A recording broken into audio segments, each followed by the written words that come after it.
Olá, tudo bem? Eu me chamo Karina Soares Crisóstomo e me estudo na São Judas Tadeu.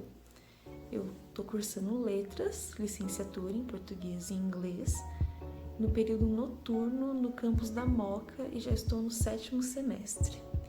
Esse vídeo e muitos outros de alunos da São Judas são parte de um projeto organizado pela coordenadora de estágio, Cíntia Pichini. O tema de hoje são as figuras de linguagem assonância, aliteração e paranomácia. Assonância e paranomácia as pessoas costumam confundir, porque elas são parecidas mesmo. Como o tema das duas são pequenininhas, eu adicionei mais uma, a paranomásia, que é uma que não é tão comum e poucas pessoas conhecem, mas é bem facinho de entender também. Nunca se esqueça que figuras de linguagem são muitas, mas que a gente usa elas naturalmente. A gente conhece todas elas, porque a gente já viu elas em algum lugar, seja num livro, numa série, numa conversa, numa música, e a gente usa elas naturalmente às vezes, mas a gente só não conhece o nome. Então, hoje você vai conhecer o nome de 3. Agora, assonância. Repetição de vogais. As pessoas confundem um pouco assonância com aliteração. Eu acho que, não sei se tem um truquezinho para isso, mas eu acho que a prática é o melhor jeito de lembrar, certo? Então, assonância, eu tenho que repetir as vogais. Por que amo muito tudo isso, que é a propaganda do McDonald's? Ela é tão fácil de ficar na cabeça. Por que gruda tanto assim? Todo mundo lembra, amo muito tudo isso. Porque tem uma assonância. Qual é essa assonância? A assonância da vogal O. Olha como ela se repete em todas as palavras. Então, mesmo que elas não rimem, a gente consegue lembrar muito mais de coisas que rimam, né? Como ela tem uma assonância, ela tem uma musicalidade mesmo assim. Então, amo muito tudo isso, se torna muito fácil de lembrar. E isso é muito bom para a publicidade, né? Aqui, para música, obviamente, também é muito importante. Então, essa aqui, o que você faria, do Lenine? Meu amor, o que você faria se só te restasse esse dia? Se o mundo fosse acabar, me diz o que você faria. Que assonância e que vogais se repetem? Elas se repetem 3 vezes. As mesmas 2 vogais, quais são? Essas 2 vogais. Ia, as vogais I, A. Você faria esse dia e você faria de novo. Ali eu coloquei errado, coloquei no título da música, né? Mas era no verso ali na linha de cima. Então aqui eu repito o ia e aproveita para rimar também, né? Então a assonância ali, ela é usada também para rimar nesse caso. Agora, enquanto a assonância é a repetição das vogais, a aliteração é a repetição das consoantes. O peito do pé do... Ih, agora vai ficar difícil. O peito do pé de Pedro é preto. Por que isso é tão difícil de falar? Porque tem aliteração. Esses trava-línguas, que tá travando mesmo aqui na língua, realmente eles têm muita aliteração e muita assonância também. E aqui a gente pode ver no primeiro exemplo que o quê? Quais consoantes que estão sendo repetidas? O P, né? O segundo, 3 pratos de trigo para 3 tigres tristes. Que consoantes estão sendo repetidas? Onde está a literação? T, R, certo? Olha aqui. O P tem 4 P's no primeiro trava-língua. Peito, pé, Pedro, preto. E a literação no segundo trava-língua é o TR, em 3 trigo, 3 tristes, né? E é por isso que é tão difícil falar, porque muda um pouquinho, né? Por exemplo, de tigre para triste. tri. A gente acaba confundindo e falando trigres ou tistes. Por quê? São muito parecidos e aí eles repetem muito o TR para você confundir o TR com outros, né? Então é muito usado nos trava. Um exemplo clássico de aliteração no poema O Pato, de Vinícius de Moraes. Lá vem o pato, pato aqui, pato acolá. Lá vem o pato para ver o que há. Onde que está a aliteração? Que consoantes estão sendo repetidas? O P e o T, né? O P e o T em pato e pata, ele é repetido 4 vezes, né? 4 vezes cada. E é por isso que soa tão bem. Pode acontecer a aliteração e a assonância ao mesmo tempo. Então, traduzindo, a aliteração repete consoante, a assonância repete vogal. Aqui nesse verso de Eugênio de Castro, acontece os dois, a aliteração e a assonância. Na messe que enlouquece, estremece a quermesse. O sol celestial, girassol esmorece. O que está sendo repetido aí? Qual aliteração está sendo feita? Ou seja, que consoante está sendo? Lembre que, isso eu esqueci de dizer, talvez, nesse caso, né, se aplica isso, não é a gente tem que lembrar que isso aqui são figuras sonoras. Então, às vezes, não é a letra que é igual. Não se repete a letra, mas se repete o mesmo som. Então, o que está repetindo aí é o som igual, ok?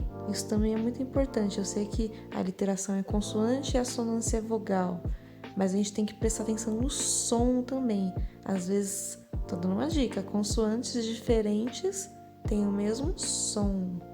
Vamos ver a resposta? Aqui, qual que é a aliteração? Do som de C, né? Esse som, na verdade, de S, que pode aqui ser representado pelo C, realmente, a letra C, ou pelo SS, como a gente vê em messe, enlouquece, estremece, quermesse, celestial, esmorece. Então eu forcei aqui o C para você perceber. O C, ele é feito esse som tanto com a consoante C e com a consoante SS, certo? Porque é uma aliteração, porque apesar de serem consoantes diferentes aí, o som é o mesmo e são consoantes. A aliteração, lembra? Agora, onde que está a assonância? Onde que está a repetição de vogais? No E. Olha quanto E que tem nesses versos. S, enlouquece, estremece, quermesse, celestial, esmorece. Vamos, pode ver aí, muitos deles têm E no começo, E no final, às vezes um E no meio também. Então tudo isso ajuda na musicalidade e na harmonia desses versos, né? E agora a paronomásia. Paronomásia vem das palavras que são parônimas, ok? Que são palavras que são parecidas, tanto na pronúncia quanto na escrita, mas elas têm significados diferentes, completamente diferentes. Então a paronomásia, elas são inspiradas em parônimos, por isso que tem esse nônimo. Parônimos, aqui são alguns exemplos, né? Cavaleiro é diferente de cavalheiro. Perceba como essas palavras são muito parecidas, tanto na escrita, que a diferença é de uma letra só, e na pronúncia também. Às vezes até você tem que forçar um pouquinho ali a pronúncia para diferenciar elas, porque você corre o risco de falar a mesma coisa. Cavaleiro é aquele que cavalga, e cavalheiro é um homem gentil, certo?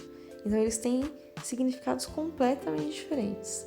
Aqui, delatar e dilatar, palavras parecidas na pronúncia e na escrita, mas o significado completamente diferente, certo? Delatar é o mesmo que denunciar e dilatar é o mesmo que alargar, né? Absolver e absorver. De novo, só uma letra que está diferente, mas o sentido é completamente oposto dessas palavras que são muito parecidas. A primeira, absolver, significa perdoar. Então, o juiz absolveu o réu. Ele perdoou o réu. Agora, absorver, aspirar, é a mesma coisa que aspirar. Então, o pano absorveu o líquido que caiu no chão, né? Agora, peão e peão, muito parecidas de novo e com significados diferentes. Então, são parônimos. Peão é aquele que anda a pé, é domador de cavalos. Isso pode ser uma definição meio antiga, né? As pessoas chamam de peão também pessoas trabalhadores operários, né? De fábrica, de construção, são peões. E peão, com i, é o brinquedo, né? Aquele que roda, peãozinho. Então, esses daqui são parônimos, são com palavras assim que acontece a paronomásia, que é a figura de linguagem. Vamos ver um exemplo? Aqui é a música Realejo, da banda O Teatro Mágico. Enquanto é tão cedo, enquanto for um berço meu, enquanto for um terço meu, serás vida, bem-vinda, serás viva, bem viva em mim. Onde que tá as palavras que são parônimos aí? Parônimos são palavras parecidas na pronúncia e na escrita, mas com sentido muito diferentes. Onde que tá os parônimos? Pra gente descobrir onde está a paronomásia. Está em bem-vinda e bem-viva. A diferença ficou só em duas letrinhas, que são uma adicionada e a outra trocada, né? Mas muito parecidas. Bem-vinda, bem-viva. Aqui, a bem-vinda tem o sentido de acolher a pessoa. Você pode sempre vir aqui, que a gente vai te acolher. Você é bem-vinda. E serás viva, bem-viva. Bem-viva no sentido de continuar viva na lembrança da pessoa, né? Às vezes a pessoa já partiu e aí ela continua bem viva, ela continua na presença da sua mente, presente na sua mente, né? Na sua memória, no seu coração.